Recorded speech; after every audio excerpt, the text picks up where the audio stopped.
Hello kids, कैसे हो आप सब लोग? मेरे बच्चों, कैसे हो? सब बढ़िया एकदम। अब हम स्टार्ट करने जा रहे हैं अपनी क्लास 9th का चैप्टर नंबर 8। आई थिंक ये 8th चैप्टर है and its name is cell. Okay, so आपको कुछ नहीं करना, इसको अच्छे से समझना है। जो भी मैं आपको समझाऊंगी, जो भी पढ़ाऊंगी, अच्छे से समझो। सारी नोट्स लर्न कर लो जो साथ में अब चलेंगे। और उसके बाद जो कुछ भी नोट्स में लिखा है वो जाके अपने एग्जाम में लिखाओ। इसके बाहर आपके एग्जाम में कुछ नहीं आने वाला। ओके, अब हम स्टार्ट करते हैं इस चैप्टर को। देखो भाई, अब चाहे तुम हो, तुम्हारा फटीचर दोस्त है, तुम्हारा एनिमल, इनफैक्ट ये तो जिंदा नहीं है जी। अगर ये लिविंग होता, ठीक है, तो हम सबके सब एनिमल्स, ऑर्गेनिज्म, लिविंग ऑर्गेनिजम्स किससे मिलकर बने हैं? हम सबके सब जो लिविंग ऑर्गेनिजम्स है सेल से मिलकर बने हैं। ठीक है, इस दुनिया में जो भी बंदा जिंदा है, जो भी एनिमल जिंदा है, वो एक चीज से मिलकर बनता है जिसको हम क्या कहते हैं? सेल कहते हैं। So what do you mean by cell? क्या मतलब होता है सेल का? सारे के सारे लिविंग ऑर्गेनिज्म छोटे छोटे माइक्रोस्कोपिक यूनिट से बने हैं जिसको हम सेल कहते हैं। क्या कहते हैं? सेल कहते हैं। ये हमें बचपन से पता है। ओके, बचपन का प्यार है सेल। नाउ नाउ जो हमारा सेल होता है वो बेसिक स्ट्रक्चरल, इसने हमारा स्ट्रक्चर बनाया है। जो तुम इतने खूबसूरत दिखते हो ना, तुम्हारा फटीचर दोस्त भी इतना खूबसूरत दिखता है ना, उनका जो स्ट्रक्चर है वो सेल ने बनाया है। तुम लोग आज जो भी फंक्शन कर पा रहे हो वो भी सेल की वजह से कर पा रहे हो। So cell is the basic structural and functional unit of life. Clear? इतनी बात समझ आ गई, याद हो गई? अब हम चलते हैं नेक्स्ट टॉपिक पे। देखो, जो तुम्हारा जो तुम हो बेसिकली, ठीक है। सपोज अगर मैं इस डॉग की बात करूं, तो ये जो डॉग है ये किससे मिलकर बना है? सिंस ये तो नॉन लिविंग है ना? ये क्या है? Non living. अगर ये लिविंग होता तो ये किससे मिलकर बना है? छोटे छोटे सेल से मिलकर बना है। जब सेल एक दूसरे से जुड़ जाते हैं तो वो टिश्यूज बनाते हैं। Group of cell is called tissues. Group of cell को हम क्या कहते हैं मेरे बच्चों? टिश्यूज कहते हैं। उसके बाद ग्रुप ऑफ टिश्यूज, टिश्यूज के ग्रुप को हम क्या कहते हैं मेरे बच्चों? ऑर्गेन कहते हैं। और जब तुम्हारे सारे के सारे ऑर्गेन्स मिल जाते हैं तो वो क्या बनाते हैं? ऑर्गेन सिस्टम बनाते हैं। क्या बनाते हैं? ऑर्गेन सिस्टम बनाते हैं। जब सारे के सारे ऑर्गेन सिस्टम जैसे कि हार्ट, लंग, स्टमक, जब ये सारी की सारी चीजें मिल जाती है, इनका ग्रुप बन जाता है, so group of organ system is known as organism. That is तुम एक ऑर्गेनिज्म हो जी। हाँ जी, तुम एक ऑर्गेनिज्म हो। ये दिख रहा है, ये भी एक ऑर्गेनिज्म है। ये दिख रहा है, ये भी एक ऑर्गेनिज्म है। सो हर एक लिविंग ऑर्गेनिज्म जो इस दुनिया में जिंदा है वो किससे मिलकर बना है? सेल से। सेल होता क्या है? It is basic structural and functional unit of life. Is it clear? अब हम आगे बढ़ते हैं। ओ भाई, ये तो बहुत आसान है। जैसे आज तक तुम पढ़ते आए हो, पढ़ने के अलावा और कुछ तो किया नहीं होगा, है ना?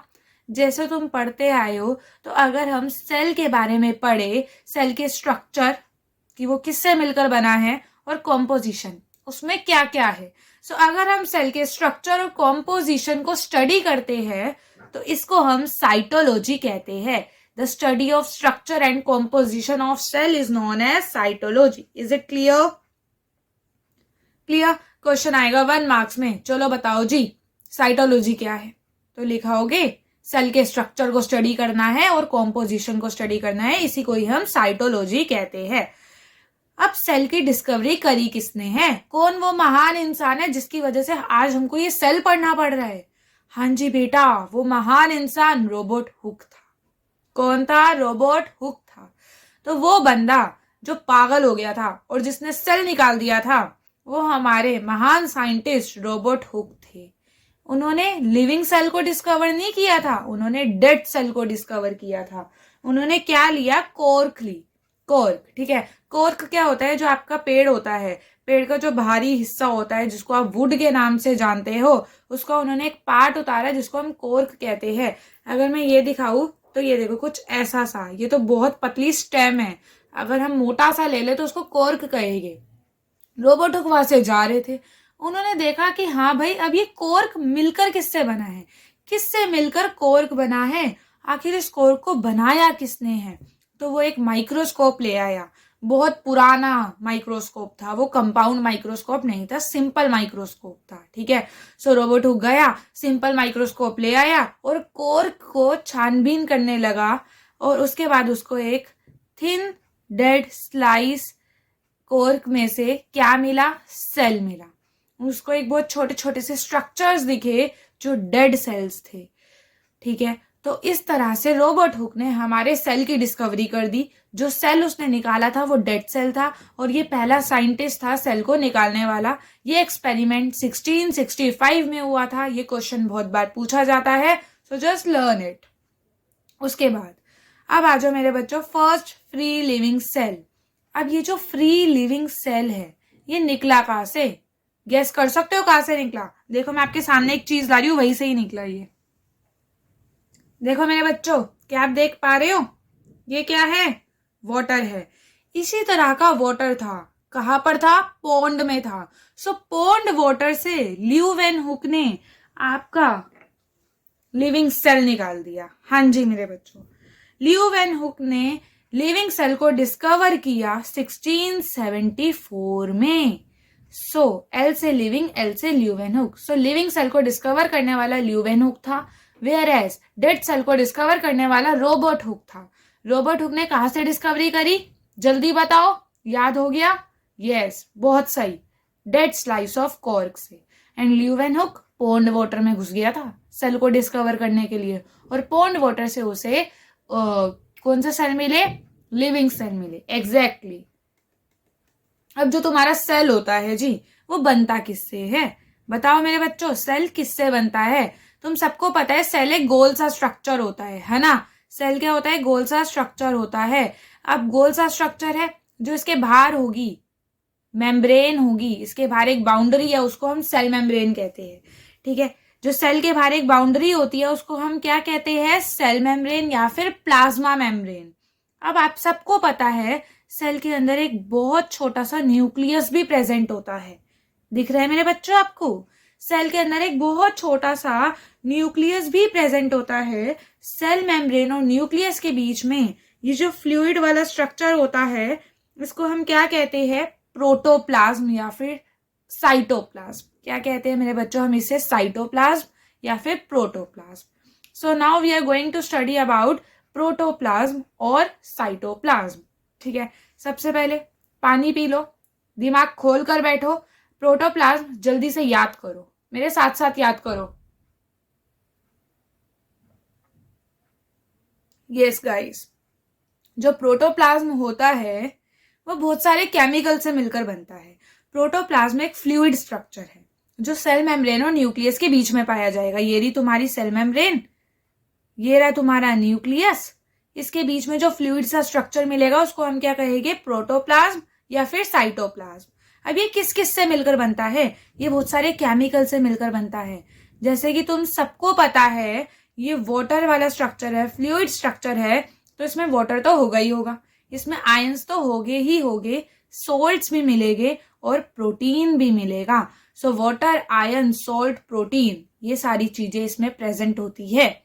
उसके अलावा इसके अंदर कार्बोहाइड्रेट्स भी होते हैं, फैट भी होते हैं, न्यूक्लिक एसिड भी होते हैं और विटामिन भी होते हैं। जल्दी से इसको दिमाग में बिठा लीजिए, क्या क्या होता है हमारे प्रोटोप्लास्ट के अंदर। क्लियर?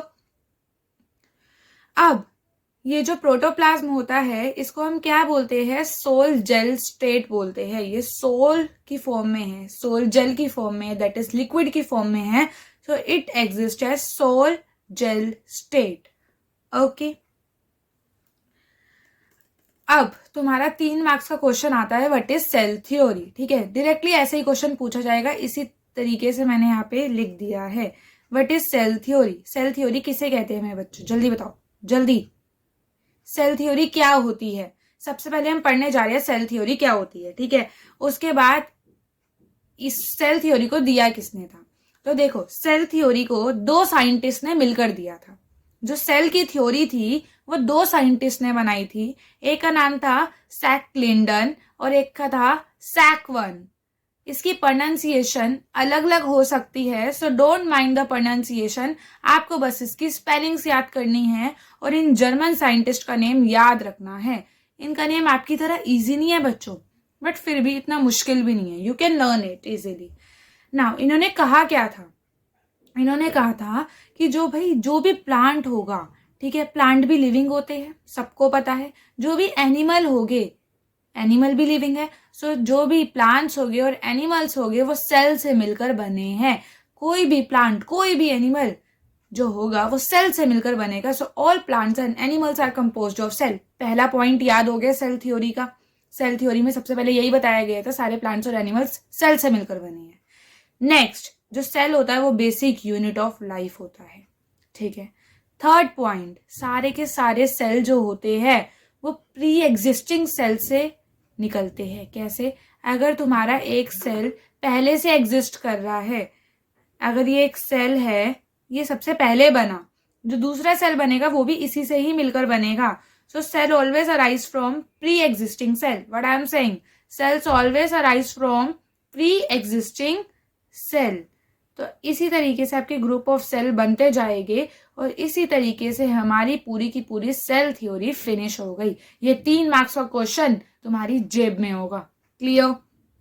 नाउ भैया एमसीक्यू में एक क्वेश्चन पूछा जाता है, एमसीक्यू में एक क्वेश्चन पूछा जाएगा, ध्यान से सुनना। 1 minute, why is it not working?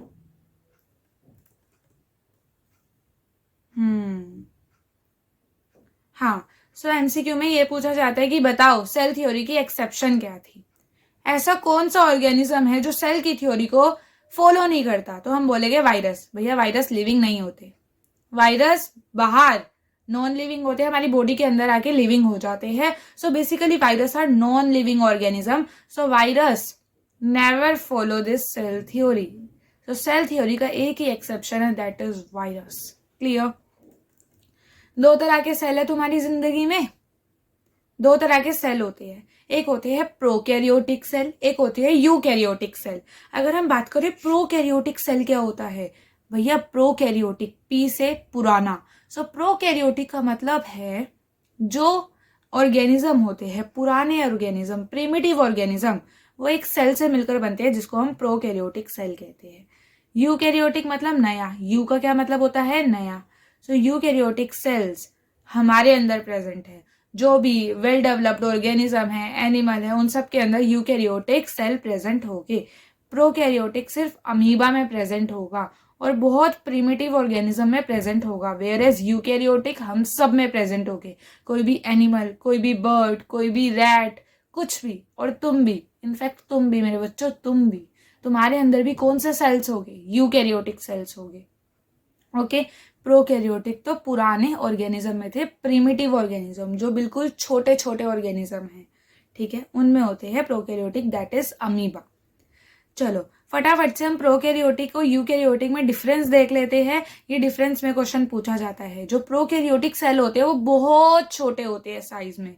I know eukaryotic cell भी छोटे हैं, लेकिन यूकैरियोटिक से भी छोटा सेल जो प्रेजेंट है इस दुनिया में वो है प्रोकैरियोटिक सेल। क्लियर? इनका जो न्यूक्लियर रीजन होता है, जो न्यूक्लियर रीजन मैंने तुम्हें अभी बताया था ना, सेल के अंदर न्यूक्लियस होता है। सो यूकैरियोटिक में उसको न्यूक्लियस कहते हैं, वेयर एज प्रोकैरियोटिक में न्यूक्लियस को हम न्यूक्लियोइड कहते हैं।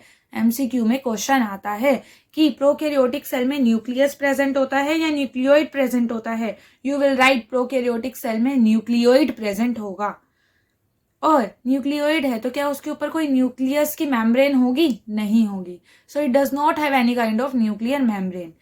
जो हमारे यूकैरियोटिक सेल है उसमें जितने भी सेल ऑर्गेनल्स है, तुम्हारा न्यूक्लियस, माइटोकॉन्ड्रिया, कोई भी सेल ऑर्गेनल्स जो यूकैरियोटिक सेल में है उसके पास मेम्ब्रेन होती है, ठीक है, उनके पास मेम्ब्रेन होती है, बाउंड्री होती है, वेयरएज प्रोकैरियोटिक सेल में किसी भी तरह की बाउंड्री नहीं थी। हमेशा यूनिसेलुलर सिंगल क्रोमोसोम मिलेगा इसके अंदर। क्रोमोसोम हम आगे चल के पढ़ेंगे। उसके बाद इसके अंदर न्यूक्लियोलस एब्सेंट होता है। न्यूक्लियोलस होता क्या है? न्यूक्लियस के अंदर एक छोटा सा पार्ट प्रेजेंट होता है जिसको हम न्यूक्लियोलस कहते हैं। इनके पास तो वेल डिफाइंड न्यूक्लियस ही नहीं है, तो न्यूक्लियोलस क्या होगा मेरे बच्चों? अब ये जो सेल होता है ये अपने आप डिवाइड नहीं करता, ये डिवाइड करने के लिए फिजन की हेल्प लेता है या फिर बडिंग की हेल्प लेता है। बडिंग का क्या मतलब होता है, बर्ड्स बन जाती है छोटी छोटी सी। और फिजन का क्या मतलब होता है, सेल जो है वो दो हिस्सों में टूट जाता है। ठीक है, सपोज ये आपका सेल है, ये जो सेल है ये दो हिस्सों में टूटेगा और ये क्या बना देगा, दो अलग अलग सेल बना देगा। इसको हम क्या कहते हैं मेरे बच्चों, फिजन कहते हैं। और बर्डिंग क्या होती है, एक सेल में से बर्ड निकल जाएगी, जब वो बड़ी हो जाएगी बर्ड वो बाद में डिटैच हो जाएगी और इसी तरह से बर्डिंग होती है। क्लियर। उसके बाद membrane bound cell organelles are absent. इसके अंदर मेम्ब्रेन बाउंड सेल ऑर्गेनल्स नहीं होते हैं और इसका एक ही एग्जांपल है, दैट इज बैक्टीरिया। जो भी बैक्टीरिया होगा वो एक प्रोकैरियोटिक सेल है। ठीक है, एमीबा जो है वो भी एक प्रोकैरियोटिक सेल है। क्लियर। अब आ जाओ यूकैरियोटिक सेल की बात करते हैं। यूकैरियोटिक लार्ज है, प्रोकैरियोटिक छोटा था, ये थोड़ा बड़ा है। उसके बाद वहां पे न्यूक्लियस प्रेजेंट नहीं था, न्यूक्लियोइड प्रेजेंट था, लेकिन यूकैरियोटिक में न्यूक्लियर मटेरियल प्रेजेंट होता है और वह सराउंडेड होता है न्यूक्लियर मेम्ब्रेन से। ये मेम्ब्रेन्स लिखा हुआ है, यहाँ पे मेम्ब्रेन कर लेना। ओके। जो हमारे यूकैरियोटिक सेल होते हैं वो एक सेल के भी हो सकते हैं और मल्टी सेलुलर भी हो सकते हैं। सो eukaryotic cells are unicellular as well and multicellular as well। जो यूकैरियोटिक सेल होते हैं उनके अंदर एक से ज्यादा क्रोमोसोम होते हैं, लेकिन प्रोकैरियोटिक जो प्रिमिटिव था उसमें सिर्फ एक ही क्रोमोसोम प्रेजेंट था, वहां पे न्यूक्लियोलस एब्सेंट था और यूकैरियोटिक में न्यूक्लियोलस प्रेजेंट है। ठीक है, सेल डिवीजन माइटोसिस या मियोसिस से होगी, हम लास्ट में पढ़ेंगे चैप्टर के। Membrane bound cell organelles are present in it. ये सबसे इंपॉर्टेंट पॉइंट है कि यहाँ पे मेम्ब्रेन को बाउंड करने वाली बाउंड्रीज होती है, लेकिन वहां पे मेम्ब्रेन बाउंड होती ही नहीं है। ठीक है, वहां पे ऐसा कोई ऑर्गेनल नहीं होता जो मेम्ब्रेन से बाउंडेड हो। Is it clear. अगर हम बात करें एग्जाम्पल की तो क्या क्या एग्जाम्पल है, एनिमल्स, प्लांट्स एंड अमीबा। ठीक है, सो जो तुम्हारा अमीबा है, अमीबा ये एक प्रोकैरियोटिक है, लेकिन यहाँ पे यूकैरियोटिक में लिखा हुआ है। सो हम एक बार इस पर डिस्कवरी कर लेंगे and then I will tell you what about amoeba, because amoeba किसी किसी बुक में प्रोकैरियोटिक गिवन है, किसी किसी बुक में यूकैरियोटिक में गिवन है। अब मेरे बच्चों ध्यान से सुनना, एनिमल और प्लांट के सेल के बीच में डिफरेंस क्या होता है। जो तुम्हारे प्लांट का सेल होता है और जो तुम्हारे एनिमल का सेल होता है, इन दोनों में क्या फर्क है, जल्दी बताओ। जो प्लांट, एक बात कहूं, प्लांट और एनिमल के सेल का डिफरेंस हम लास्ट में करते हैं चैप्टर के। वाई, बिकॉज हमें अभी कुछ भी पता ही नहीं है, आपको पेरोक्सिसोम, क्लोरोप्लास्ट कुछ नहीं पता। सो हम ये वाला डिफरेंस लास्ट में करेंगे चैप्टर के। ओके, सो सबसे पहले आ जाओ, कितने तरीके के ऑर्गेनिज्म हैं। हाँ जी, कितने तरीके के ऑर्गेनिज्म है तुम्हारी दुनिया में, दो तरीके के ऑर्गेनिज्म है। एक है यूनिसेलुलर जो एक सेल से मिलकर बनते हैं, इनकी बॉडी में सिर्फ एक ही सेल होता है। एक होते हैं मल्टी सेलुलर जो बहुत सारे सेल से मिलकर बनते हैं। क्लियर। अगर हम बात करें यूनिसेलुलर ऑर्गेनिज्म की, सो ये वो ऑर्गेनिज्म है जो सिंगल सेल से मिलकर बनते हैं।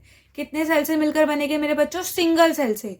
वो ऑर्गेनिज्म जिसमें सिर्फ एक ही सेल होता है उनको हम यूनिसेलुलर ऑर्गेनिज्म कहते हैं। जैसे कि अमीबा, याद रख लो, अमीबा में सिर्फ एक ही सेल होगा, पैरामीशियम में सिर्फ एक ही सेल होगा और बैक्टीरिया में भी सिर्फ एक ही सेल होता है। So amoeba, paramecium and bacteria, they all are unicellular organism. फिर हम बात करते हैं मल्टी सेलुलर ऑर्गेनिज्म की। Multi means many. So multi cellular organism वो ऑर्गेनिज्म होते हैं जो बहुत सारे सेल से मिलकर बनते हैं। So they are made up of many cells. बहुत सारे सेल्स ग्रुप हो जाते हैं और ग्रुप बना के वो टिश्यूज बनाते हैं और फंक्शन ऑफ द बॉडी को परफॉर्म करते हैं। क्लियर। देखो मेरे बच्चों, फंगाई में हमेशा बच्चे कंफ्यूज रहते हैं। फंगाई यूनिसेलुलर नहीं है, फंगाई मल्टी सेलुलर है। फंगाई, हाँ, ये वही फंगाई है जो तुम्हारे ब्रेड पर आ जाती है अगर तुम ब्रेड को बहुत दिनों तक ऐसे ही छोड़ दो। क्लियर। सो जो फंगाई होती है वो मल्टी सेलुलर है या unicellular, tell me fast. It is multi cellular organism. Plants multi cellular है, यूनिसेलुलर नहीं है। एनिमल्स, कोई भी एनिमल को देख लो, खुद को देख लो जी, हाँ जी, खुद को देखो। चलो, जो एनिमल्स होते हैं मेरे बच्चों, एनिमल्स वो भी हमेशा मल्टी सेलुलर होते हैं। सो यूनिसेलुलर के जल्दी से एग्जांपल्स रटो, जल्दी। Amoeba, paramecium, bacteria. Multi cellular के ऑर्गेनिज्म याद करो, fungi, plants, animals. Clear?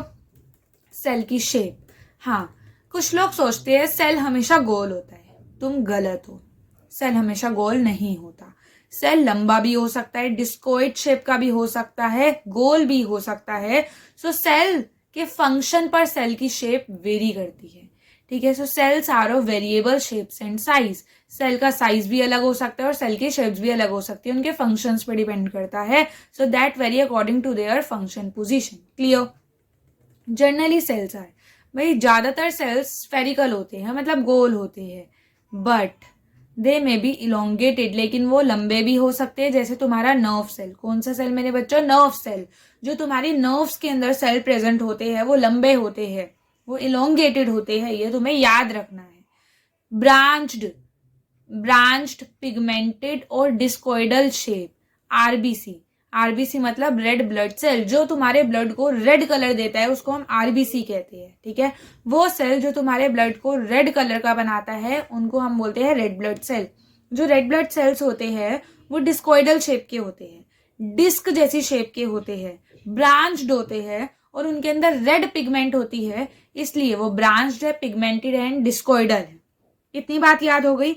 And last is spindle shaped cell. जो स्पिंडल शेप्ड है वो मसल सेल है, ठीक है। तो ध्यान से सुनना, ये सारे के सारे सेल तुम्हारी एनसीईआरटी में गिवन है। सो यहाँ के जो नोट्स है वो बिल्कुल एनसीईआरटी बेस्ड है, इनके बाहर कुछ नहीं आएगा। सो इनको अच्छे से लर्न कर लो मेरे बच्चों।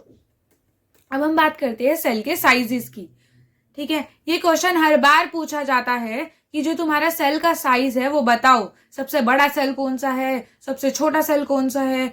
एमसीक्यू की फॉर्म में, 1 मार्कर की फॉर्म में हर बार ये क्वेश्चन आता है, ठीक है। जो साइज है सेल का वो वेरिएबल होता है उसकी पोजीशन एंड फंक्शन के हिसाब से। उसके बाद जो सेल्स होते हैं वो माइक्रोस्कोपिक होते हैं, ये बात हमको पता है, ठीक है। सेल का size 0.2 micrometre, this is micro, okay. So 0.2 micrometre से 18 सेंटीमीटर तक होता है। ये कुछ न्यूमेरिकल वैल्यूज है, इनको तुम्हें याद ही रखना पड़ेगा और कोई ऑप्शन नहीं है तुम्हारे पास। हाँ मेरे बच्चों, चलो जल्दी से बताओ, what is the largest cell? Which is the largest cell? कौन सा सेल सबसे बड़ा है? सबसे बड़ा सेल है ऑस्ट्रिच सेल। कौन सा सेल सबसे बड़ा है? Ostrich cell. उसके बाद कौन सा सेल है जो सबसे ज्यादा लॉन्गेस्ट है? कौन सा सेल है जो सबसे ज्यादा लंबा है? वो है नर्व सेल। जो तुम्हारी नर्व्स के अंदर सेल प्रेजेंट होते हैं वो सबसे ज्यादा लंबे होते हैं। Is it clear? So largest ostrich cell, longest nerve cell, और जो तुम्हारा सबसे स्मॉलेस्ट सेल है, सबसे छोटा सेल, वो है पीपीएलओ या फिर माइकोप्लाज्मा, ठीक है। So largest clear, longest clear, सबसे स्मॉलेस्ट सेल क्लियर। सो ये तीनों चीजें क्लियर हो गई तुम लोगों को, इनको लर्न कर लेना, बात खत्म, ठीक है। चलो अब हम बात करते हैं कंपोनेंट्स ऑफ सेल के बारे में। तुम सबको पता है जो हम यूकैरियोटिक ऑर्गेनिज्म है, ठीक है, आ गया यूकैरियोटिक ऑर्गेनिज्म। जो हम यूकैरियोटिक ऑर्गेनिज्म है, हमारे अंदर यूकैरियोटिक सेल्स है। यूकैरियोटिक सेल्स है तो यहाँ पे इतने सारे सेल्स फंक्शन कैसे परफॉर्म करते हैं मेरे बच्चों? यहाँ पे जो फंक्शन परफॉर्म होता है वो डिवीजन ऑफ लेबर से परफॉर्म होता है। मतलब इतने ग्रुप ऑफ सेल कुछ और फंक्शन करेंगे, इतने ग्रुप ऑफ सेल कुछ और फंक्शन करेंगे, this is known as division of labour. इसको हम क्या कहते हैं? डिवीजन ऑफ लेबर कहते हैं, ओके। सो यूकैरियोटिक सेल जो होते हैं वो डिवीजन ऑफ लेबर करते हैं। डिवीजन ऑफ लेबर से सारे के सारे फंक्शंस को परफॉर्म करते हैं। 3 बेसिक कंपोनेंट होते हैं हर एक सेल की। एक सेल के अंदर 3 बेसिक कंपोनेंट होते ही होते हैं। सबसे पहला है न्यूक्लियस। एक सेल में न्यूक्लियस होता ही होता है। न्यूक्लियस जान होती है सेल की, न्यूक्लियस खत्म तो सेल खत्म, क्लियर। साइटोप्लाज्म, साइटोप्लाज्म होता ही होता है और सेल मेम्ब्रेन भी होता ही होता है। तो एक सेल के अंदर सेल मेम्ब्रेन, साइटोप्लाज्म और न्यूक्लियस होता ही होता है। That is why these are the basic components of the cell. Is it clear? तो बच्चों अब हमारा इतना तो क्लियर हो चुका है। नेक्स्ट क्लास से हम सेल मेम्ब्रेन से स्टार्ट करेंगे। सेल मेम्ब्रेन, प्लाज्मा मेम्ब्रेन एक ही बात है, ओके। सो नेक्स्ट क्लास में हम बहुत सारे टॉपिक्स को कवर करेंगे। सो आपको क्या करना है, जो भी आज मैंने पढ़ाया है उसको लर्न करना है, नोट्स बनाने अपनी नोटबुक में या फिर इन्हीं नोट्स को प्रिंट कर लेना, ओके, इन्हें अच्छे से लर्न कर लेना एंड देन नेक्स्ट वीडियो में हम मिलते हैं। Till then bye bye. और हाँ, तुम्हारा एक सब्सक्राइब मेरे को मोटिवेट करेगा और वीडियोस बनाने के लिए। So please subscribe my channel, like my videos. Thank you so much.